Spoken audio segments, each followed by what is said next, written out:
सरकारी नौकरशाही में मुसलमानों के घुसपैठ पर बड़ा खुलासा। आखिर अचानक मुसलमान आईपीएस आईएएस में कैसे बढ़ गए? सबसे कठिन परीक्षा में सबसे ज्यादा मार्क्स और सबसे ज्यादा संख्या में पास होने का क्या है राज? मोदी सरकार कह रही है कि ये सब तो ठीक है, इनसे ज्यादा दिक्कत नहीं है हमको, ये सब बहुत अच्छे लोग हैं, अच्छे चैनल हैं, अच्छे पत्रकार हैं, दिन रात देश के बारे में ही सोचते रहते हैं। चुप क्यों हो सलमान? किस शहर में हो तुम?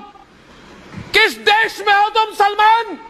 मोदी सरकार कह रही है कि इन पर ध्यान मत दीजिए मिलॉर्ड, अपने लोग हैं, अपनी तरह की बात करते हैं, और फिर अभिव्यक्ति की आजादी भी तो है हुजूर, इनको बोलने दीजिए प्लीज। सोचिए, जामिया के जिहादी अगर आपके जिलाधिकारी और हर मंत्रालय में सचिव होंगे तो क्या होगा? देखिए, नौकरशाही जिहाद पर हमारा महाअभियान। सरकार कह रही है चलता है ना साहब, इतना परेशान नको होने का, कुछ नहीं होता, हम देख लेगा सब। मुंबई में आओगे तो देख लेंगे। क्या देखोगे संजय राउत? मोदी सरकार कह रही है कि ये लोग तो इंडिया को नेशनलिज्म सिखा रहे हैं, राष्ट्रवाद, इसमें अंध अपने से जोड़ लेना है, इसको छेड़ने की जरूरत नहीं है, सब बढ़िया तो चल रहा है, कोई झोल नहीं है, आप नाहक परेशान है मिलॉर्ड। जागीरदार हो तुम मुंबई के, है अनिल देशमुख? कौन हो भाई? सब जायज है, जरूरी है, आप इसे जहालत न कहें जहां पना, भले लोग हैं। उद्धव ठाकरे। नमस्कार, आदाब, सत श्री अकाल, जय भीम, जोहार। मेरा नाम है नवीन कुमार। आपको लग रहा होगा इन पुरानी बातों का जिक्र मैं यहां क्यों कर रहा हूं, इसकी एक खास वजह है, और वो वजह सुनकर आप चकरा जाएंगे।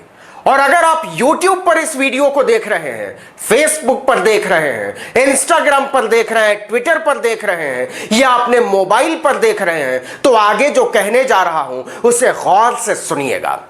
नरेंद्र मोदी की सरकार ने सुप्रीम कोर्ट में सील ठप्पे के साथ लिख कर दिया है कि हमको टीवी चैनलों से डर नहीं लगता है साहब, डिजिटल मीडिया से लगता है, YouTube से लगता है, Facebook से लगता है, ट्विटर से लगता है, इंस्टाग्राम से लगता है। वही डिजिटल मीडिया जिसकी पीठ पर सवार होकर नरेंद्र मोदी ने सत्ता के बदलाव की लहर तैयार की थी। क्या ये विश्वासघात है? ये विश्वासघात है, ये विश्वासघात है। यह बात मोदी जी ने 2013 में किसानों के बारे में कही थी, लेकिन अब तो यह उनके हर उस वादे और इरादे पर लागू हो जाती है चुनाव से पहले तक वो जिसे गुनाह बताते थे। इन्हीं में से एक है डिजिटल मीडिया।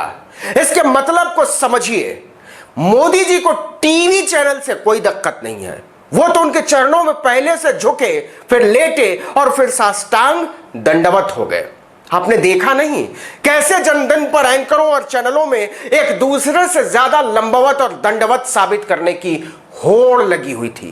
किसी भी डिबेट में एंकर बीजेपी का पहला प्रवक्ता बनकर बैठ जाता है, आपके साथ मैं हूं अंजना ओम। दूसरा प्रवक्ता बनाकर बैठाया जाता है संघ के जानकार के बतौर, तीसरा बैठाया जाता है राजनीतिक विश्लेषक बोलकर। इन सब के बाद असली प्रवक्ता आता है, फिर नंबर आता है विपक्ष के एक आदमी का। उसकी जरूरत इसलिए पड़ती है कि सब मिलकर उसका शिकार कर सकें। डकैत परिवार कौन है? सोनिया गांधी डकैतन है कि नहीं? बता। नहीं, यही है, यही समझ में आता है। डकैतन है सोनिया गांधी, डकैत है राहुल गांधी। इस तरह से टीवी का बक्सा नरेंद्र मोदी के लिए नैरेटिव तैयार करता है। चैनल उसके प्रवक्ताओं को हुल्लड़बाजी का मंच मुहैया कराते हैं और जनता से वैचारिक ठगी करते हैं एंकर।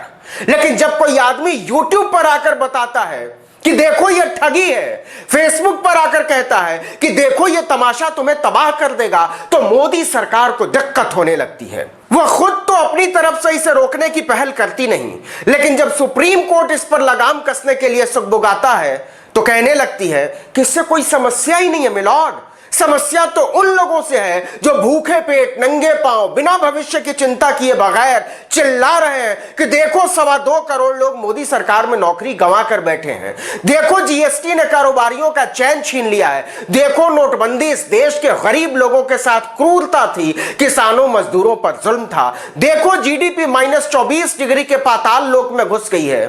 तो मोदी सरकार को भारी दिक्कत होने लगती है। आपको भी पता है कि अचानक 8 तारीख को रात को 8 बजे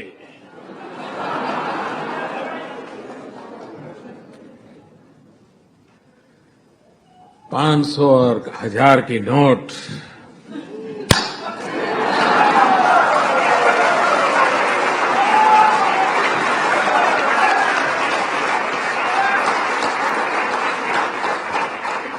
घर में शादी है, पैसे नहीं है। लोगों के साथ क्रूरता पर इस अट्टहास को टीवी चैनलों ने जनता पर उपकार की तरह स्थापित कर दिया था। वो डिजिटल मीडिया के लोग थे, फेसबुक, यूट्यूब, ट्विटर के लोग थे जिन्होंने कहा कि यह गलत है, लोगों की जिंदगी मुसीबत में है। लाखों रुपए टैक्स चुकाने वालों को पाई पाई के लिए तरसा देने की सोच को साहस के साथ आपके सामने रखा था। मोदी सरकार इस साहस को कुचलना चाहती है, लेकिन अपने दम पर उसकी हिम्मत नहीं हो रही। इसलिए वो अदालत के रास्ते से जनता के जानने के अधिकार को कुचलने की योजना बना रही है, और उसे यह मौका दिया है सुदर्शन टीवी के सुरेश चौहानके की गंदी, घिनौनी और जहरीली सोच ने।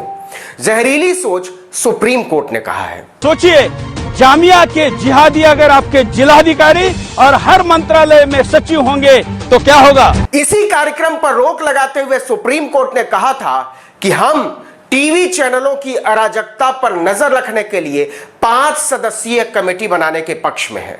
सरकार से राय पूछी थी और मोदी जी के दूत ने स्टैम्प पेपर पर सील ठप्पे के साथ लिख कर दिया कि आप तो डिजिटल मीडिया को देख लीजिए, चैनलों को हम देख रहे हैं। और दलील क्या दी है? अपने हलफनामे में उसने लिखा है कि मुख्य धारा की मीडिया में प्रकाशन और प्रसारण तो एक बार का काम होता है, लेकिन डिजिटल मीडिया की व्यापक रूप से भारी संख्या में पाठकों तक, दर्शकों तक पहुंच है।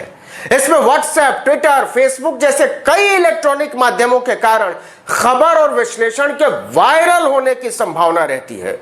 इसलिए अगर टीवी मीडिया के गंभीर प्रभाव और क्षमता को देखते हुए अदालत ने किसी नियंत्रण की बात सोची है, तो इसे पहले डिजिटल मीडिया पर लागू कीजिए, उसकी लगाम कसिए। हमको बहुत तंग करते हैं ये लोग। चुप क्यों हो सलमान? किस शहर में हो तुम? किस देश में हो तुम सलमान? मोदी सरकार को चाहिए कि एक नैतिक शिक्षा आयोग का गठन करके अगड़म गोस्वामी और कुरेश चौहानके की जमातों को उसका डायरेक्टर बना दे, क्योंकि ये सब तो भाषा और संस्कार की पाठशाला है ना।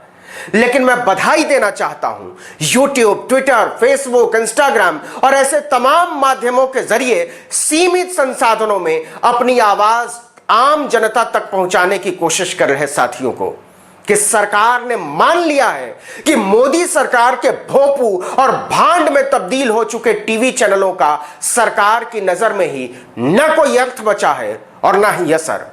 मैंने आर्टिकल 19 की शुरुआत करते हुए कहा था कि जिस मीडिया में इस देश के गरीबों, मजदूरों, छात्रों, नौजवानों, किसानों, अल्पसंख्यकों, दलितों, पिछड़ों, आदिवासियों, औरतों की आवाज नहीं, उसे एक दिन जनता हाशिए पर फेंक देगी। मोदी सरकार ने सुप्रीम कोर्ट में डिजिटल मीडिया का गला घोटने की फरियाद लगाकर मेरी उस बात को साबित कर दिया है। इस वीडियो में इतना ही, लेकिन अगर आपने अब तक आर्टिकल 19 इंडिया को सब्सक्राइब नहीं किया तो नीचे जाकर फौरन कर लीजिए। बगल में बेल आइकॉन बनेगा, घंटी जैसी एक छोटी सी आकृति, उसे जरूर दबाइएगा। लाइक फौरन के फौरन कर दीजिए और नीचे कमेंट बॉक्स में लिखकर बताइए कि हमारा वीडियो आपको कैसा लगा, और अपने दोस्तों, परिचितों, रिश्तेदारों, समूहों में व्हाट्सएप पर, फेसबुक पर, इंस्टाग्राम पर, ट्विटर पर हमारे वीडियोस को साझा करेंगे तो हमें बहुत अच्छा लगेगा। नमस्कार।